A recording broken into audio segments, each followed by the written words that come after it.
신앙 고백하심으로 2021년 8월 1일 중고등부 예배를 하나님께 올려드리겠습니다. 전능하사 천지를 만드신 하나님 아버지를 내가 믿사오며 그 외아들 우리 주 예수 그리스도를 믿사오니 이는 성령으로 잉태하사 동정녀 마리아에게 나시고 본디오 빌라도에게 고난을 받으사 십자가에 못 박혀 죽으시고 장사한 지 사흘 만에 죽은 자 가운데서 다시 살아나시며 하늘에 오르사 전능하신 하나님 우편에 앉아 계시다가 저리로서 산자와 죽은 자를 심판하러 오시리라. 성령을 믿사오며 거룩한 공예와 성도가 서로 교통하는 것과 죄를 사하여 주시는 것과 몸이 다시 사는 것과 영원히 사는 것을 믿사옵나이다. 아멘. 찬송가 95장 찬양하시겠습니다.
아멘. 오늘 말씀은 마태복음 5장 8절 말씀입니다. 다 함께 화면을 보고 읽어주세요. 마음이 청결한 자는 복이 있나니 그들이 하나님을 볼 것이며. 아멘. 친구들 한 주간 잘 지냈나요? 오늘은 마음이 청결한 자라는 제목으로 함께 말씀 나눌게요. 어떤 상인이 장터에서 창을 팔고 있었어요. 세상에서 가장 강력하고 날카롭고 예리한 창입니다. 무엇이든지 다 뚫어버릴 수가 있습니다. 요즘처럼 전쟁이 빈번한 세상에서 필수 아이템입니다. 꼭 하나씩 마련하세요. 초강력 창, 100냥. 그렇게 한참 창을 팔다가 이번에는 방패를 집어들고서 말했어요. 세상에서 가장 강력하고 단단한 방패입니다. 무엇이든 다 막을 수 있습니다. 요즘처럼 전쟁이 자주 일어나는 세상에서는 방패 없으면 목숨 부지하기도 힘이 듭니다. 꼭 하나씩 마련하세요. 초강력 방패 100냥. 그러자 어떤 어르신이 다가와서 이렇게 물었어요. 이보시오. 그럼 당신의 창으로 당신의 방패를 찌르면 어떻게 되는 거요? 우리가 잘 알고 있는 모순에 대한 이야기예요. 만약 그 상인이 파는 창이 정말 무엇이든 뚫을 수 있다면 그가 파는 방패는 그 무엇이든 막을 수 있는 방패가 아니에요. 반대로 만약 그 상인이 파는 방패가 무엇이든 막을 수 있다면 그의 창은 무엇이든 뚫을 수 있는 창이 아니에요. 무엇이든 뚫을 수 있는 창과 무엇이든 막을 수 있는 방패가 공존할 수는 없어요. 둘 중에 하나만 가능해요. 하지만 상인은 물건을 팔기 위해서 앞뒤가 맞지 않는 모순된 이야기를 한 거예요. 그런데 본문을 보면 예수님께서도 창과 방패처럼 모순된 말씀을 하시는 것처럼 보여요. 예수님께서는 분명 애통하는 자에게 복이 있다고 말씀하셨어요. 자신의 죄를 깨닫고 인정하면서 자신의 그 죄 때문에 하나님 앞에서 가슴을 찢으며 슬퍼하는 사람에게 복이 있다는 거예요. 그런데 곧이어서 애통하는 사람과는 정반대되는 사람에게도 복이 있다고 말씀하셨어요. 마태복음 5장 8절 말씀 함께 읽어요. 시작. 마음이 청결한 자는 복이 있나니 그들이 하나님을 볼 것이며. 아멘. 우리는 흔히 마음 하면 의사, 감정, 기분, 느낌 정도로 생각해요.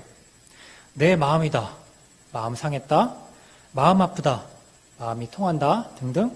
하지만 성경에서 마음은 한 사람의 내면 전체, 그 사람의 인격을 포괄하는 개념으로 정의해요. 잠언 23장 7절 말씀 함께 읽어요. 시작. 대저 그 마음의 생각이 어떠하면 그 위인도 그러한즉. 이어서 잠언 4장 23절 말씀 함께 읽어요. 시작. 모든 지킬 만한 것 중에 더욱 내 마음을 지키라. 생명의 근원이 이에서 남이니라. 아멘. 쉽게 말해서 마음은 사람 그 자체라고 할 수 있어요. 자아 정도로 이해하면 맞을 거예요. 그리고 청결은 맑고 깨끗하다. 불순물이 섞여 있지 않다는 뜻이에요. 그러므로 마음이 청결하다는 것은 그 사람이 깨끗하다. 속에 불순물이 없다. 순수하고 정직하다는 뜻이에요. 이렇게 마음이 청결한 사람에게 하나님을 바라볼 수 있는 복이 있다는 것은 지극히 자연스럽고 당연한 말씀이에요. 여기까지는 이해가 돼요. 그런데 문제는 예수님께서는 마음이 청결한 자에게 복이 있다는 말씀을 하시기 전에 먼저 애통하는 자가 복이 있다고 하셨다는 거예요. 애통과 청결은 같이 갈 수가 없어요. 서로 모순돼요. 왜냐하면 애통하는 것 자체가 마음이 청결하지 않다는 것을 전제로 하기 때문이에요. 왜 애통하나요? 죄가 있기 때문이에요. 죄가 없었으면 애통할 일도 없어요. 죄로 물든 마음은 누가 뭐라고 해도 청결한 마음이 아니에요. 그러므로 마음이 청결한 자에게 복이 있다면 마음이 청결하지 못한 사람, 즉 애통하는 사람에게는 복이 없는 게 마땅해요. 반대로 만약 애통하는 자에게 복이 있다고 한다면 마음이 청결한 자는 복을 받을 수가 없어요. 왜냐하면 그동안 살아오면서 죄를 한 번도 지은 적이 없어야 하기 때문이에요. 문제는 이게 가능하냐는 거예요. 절대로 불가능해요. 그런데 어떻게 애통하는 자와 마음이 청결한 자가 둘 다 복을 받을 수 있을까요? 애통하는 자만 복을 받든지 아니면 마음이 청결한 자만 복을 받든지 둘 중에 하나만 되어야 되는 것 아닌가요? 도대체 왜 예수님께서는 이렇게 서로 모순되는 두 부류의 사람을 제시하시고 그들 모두에게 복이 있다고 말씀하신 걸까요? 이 문제를 이해하기 위해서는 어떠한 사람이 복이 있는지와 무엇을 행하는 사람이 복이 있는지를 구분해야 해요. 예수님께서 애통하는 자에게 복이 있다고 말씀하셨을 때 여기서 말하는 애통은 그 사람의 현재 상태가 어떠한지를 가리켜요. 자신의 죄를 인식하고 인정하는 상태, 자신이 죄인이라는 그 사실을 혐오스러워하고 그게 너무 비참하고 괴로워서 슬퍼할 수밖에 없는 이러한 상태에 있는 사람에게 복이 있다는 뜻이에요. 그러나 마음이 청결한 자가 복이 있다고 하셨을 때는 현재의 상태가 아니라 무엇을 행하는 사람이 복이 있는가에 대한 말씀이에요. 즉 자신의 마음이 더럽고 추악한 죄로 가득한 오물 덩어리라는 것을 알고 그래서 자신의 더러운 마음을 청결하게 하려고 하는 사람에게 복이 있다는 뜻이에요. 이렇게 어떠한 사람이 복이 있는지와 무엇을 행하는 사람이 복이 있는지를 구분하면 애통과 청결한 마음은 서로 모순되고 상반되는 상태가 아니라 원인과 결과처럼 서로 연결되어 있다는 것을 알 수 있어요. 애통하는 사람, 애통하는 상태에 있는 사람이 자신의 마음을 청결하게 하려고 했어요. 그렇다면 어떻게 해야 마음을 청결하게 할 수 있을까요? 마음을 청결하게 하려면 우선 우리의 마음이 청결하지 않다는 것부터 깨닫고 인정해야 해요. 이게 시작점이에요. 자기가 더러운 죄인이라는 사실을 인정하기 전까지는 마음을 청결하게 할 생각조차 하지 않아요. 당연한 일이에요. 더러운지조차 모르는데 어떻게 깨끗하게 할 생각을 하겠어요? 아마 다들 그런 경험이 한 번씩은 있을 거예요. 내가 보기에는 괜찮은데 엄마는 자꾸만 방에 이게 뭐냐? 돼지우리가 따로 없다고 혼내셨던 경험. 자기 방이 더럽다는 걸 알아야 청소를 해요. 마찬가지예요. 나는 괜찮아. 나 정도면 괜찮은 사람이야. 착한 사람이야. 이 정도 실수나 잘못은 누구나 다 저지르고 살지. 내가 이런저런 잘못을 저지르면서 살아온 건 맞지만 그렇다고 나를 보고 죄인이니 뭐니 지옥에 간다느니 하는 건 상당히 기분 나빠. 이렇게 생각하는 사람은 자신의 죄 문제를 해결할 생각조차 하지 않아요. 애통하지 않는 자는 마음을 청결하게 하지도 않아요. 애통해야 청결하려고 해요. 이게 순서예요. 이 세상에서 애통하지 않아도 될 사람, 그러니까 죄가 없는 사람은 단 한 사람도 없어요. 모든 사람은 다 마음이 청결하지 않고 그래서 애통해야 해요. 성경은 모든 인간의 실태에 대해서 이렇게 선언하고 있어요. 로마서 3장 10절에서 12절 말씀 함께 읽어요. 시작. 기록된 바 의인은 없나니 하나도 없으며 깨닫는 자도 없고 하나님을 찾는 자도 없고 다 치우쳐 함께 무익하게 되고 선을 행하는 자는 없나니 하나도 없도다. 아멘. 모든 사람은 죄인이에요. 우리는 모두 애통해야 해요. 바꿔 말하면 이 세상에서 진짜로 마음이 청결한 사람은 아무도 없어요. 모든 사람의 마음은 하나같이 다 더럽고 추해요. 성경은 이 사실을 분명하게 밝혀요. 창세기 6장 5절 말씀 함께 읽어요. 시작. 여호와께서 그 사람의 죄악이 세상에 가득함과 그의 마음으로 생각하는 모든 계획이 항상 악할 뿐임을 보시고.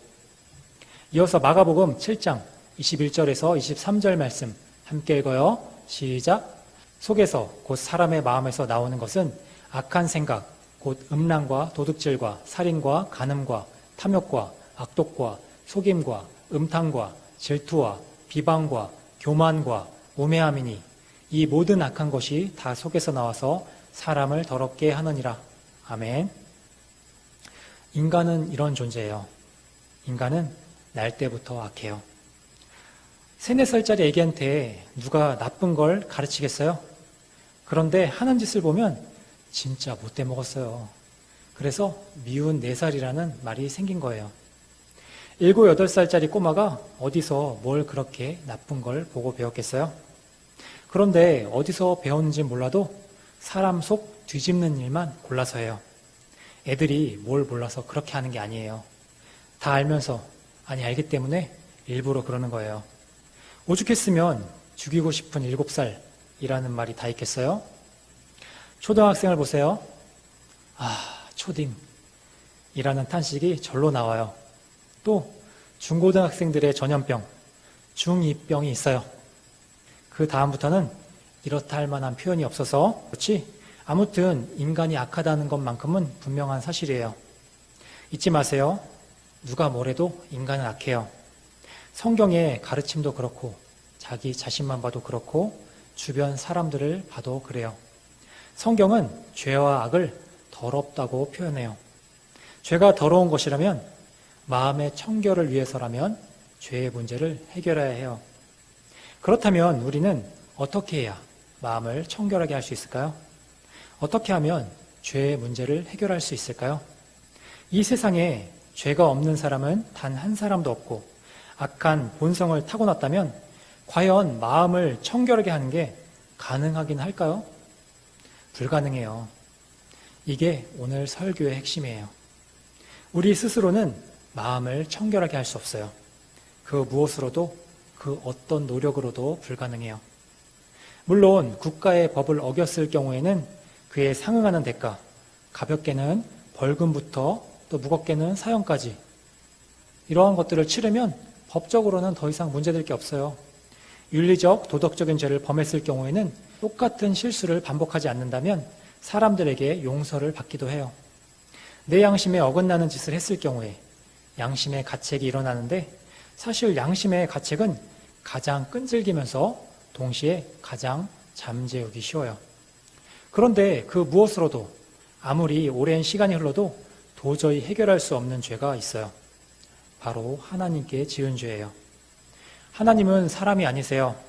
그렇기 때문에 인간적인 차원의 해결책으로 하나님께 지은 죄를 해결할 수 없어요. 생각해 보세요. 하나님께 죄를 지었다고 벌금을 내겠어요? 징역을 살겠어요? 아니면 노역을 하겠어요? 만약 이러한 것들로 죄사함을 받으려고 한다면 과연 얼마만큼 지불해야 할까요? 도저히 불가능한 시도예요. 하나님은 신이시기 때문에 하나님께 지은 죄는 신적인 방법으로 해결해야 해요. 그게 뭘까요? 우리는 이미 답을 알고 있어요. 바로 예수님의 십자가예요. 예수님의 십자가를 믿을 때, 그분의 보혈을 의지할 때 우리의 모든 죄가 씻겨요. 예수 그리스도의 십자가 앞에 나아갈 때 우리의 마음은 청결해져요. 왜냐하면 그분의 십자가와 그곳에서 흐르는 피가 우리의 모든 죄를 다 씻어내기 때문이에요. 이때 비로소 우리는 하나님을 만나게 될 거예요. 예수 그리스도의 십자가 아래에서, 그리고 십자가를 통해서 말이에요. 모르는 게 약이라는 말이 있어요. 어쩌면 이렇게 죄에 대한 설교를 듣는 게 좀 불편할 수도 있어요. 어렸을 때부터 귀에 못이 박히도록 들어온 죄인 소리가 달갑지 않을 수도 있어요. 하지만 어쩌겠어요? 우리는 죄인인 것을, 하루에도 수십 번씩 죄를 저지르면서 살아가는 것을. 죄는 매일 짓는데 죄에 대한 설교는 어쩌다 한 번 듣는다면 그게 더 이상한 것 아닌가요? 우리가 죄인이고 밥 먹듯이 죄를 범하고 산다는 것은 기정사실이에요. 변함이 없어요. 그리고 이러한 우리의 상태는 전혀 복되지 못해요. 다만 자신의 죄를 씻기 원하는 사람, 죄로 물든 마음이 청결해지길 원하는 사람, 그래서 하나님과 더 가까이 교제하기 원하는 사람, 마침내 하나님을 만나 뵙기 원하는 사람에게는 복이 있어요. 왜냐하면 그들의 발걸음이 예수 그리스도께로 향하고 있기 때문이에요. 말씀을 맺을게요. 지금 듣는 속죄 설교가 혹시 친구들의 마음을 무겁고 어둡고 불편하게 만드나요? 이왕이면 경쾌하고 밝고 희망적인 말씀을 듣고 싶나요? 하지만 사실은 우리의 마음을 어둡게 만드는 이 설교가 오히려 우리를 가장 밝은 곳으로 인도해요. 애통해야 위로받고 애통해야 마음을 청결하게 하고 애통해야 하나님을 만날 수 있기 때문이에요. 하나님의 임재를 체험하기 원하나요? 오늘 하루 끊임없이 예수 그리스도의 십자가 앞에 나아가기 바래요. 예수 그리스도의 보혈로 마음을 씻고 또 씻기 바래요. 그러면 하나님을 만나는 복 있는 사람이 될 거예요. 이 은혜가 중고등부 친구들의 인생 여정 가운데 가득하길 간절히 소망합니다. 기도할게요. 하나님 아버지, 오늘은 예수님이 말씀하신 마음이 청결한 자에 대해 깨닫게 하시니 감사합니다. 우리는 스스로 마음이 청결할 수 없는 존재입니다. 우리는 오직 예수 그리스도의 보혈을 통해 청결할 수 있음을 고백합니다. 주님, 우리의 마음이 청결해지기 원합니다.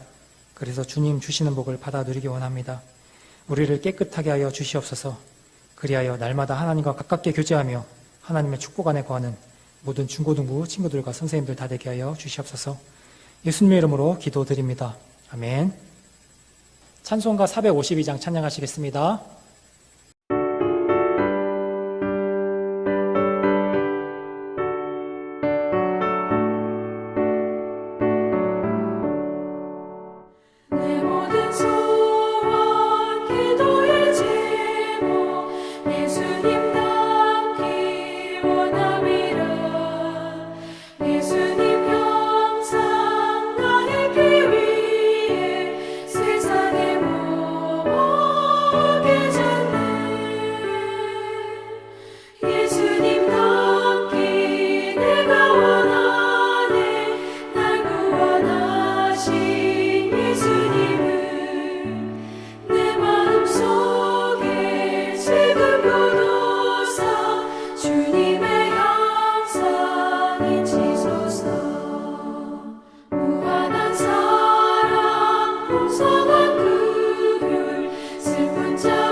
아멘.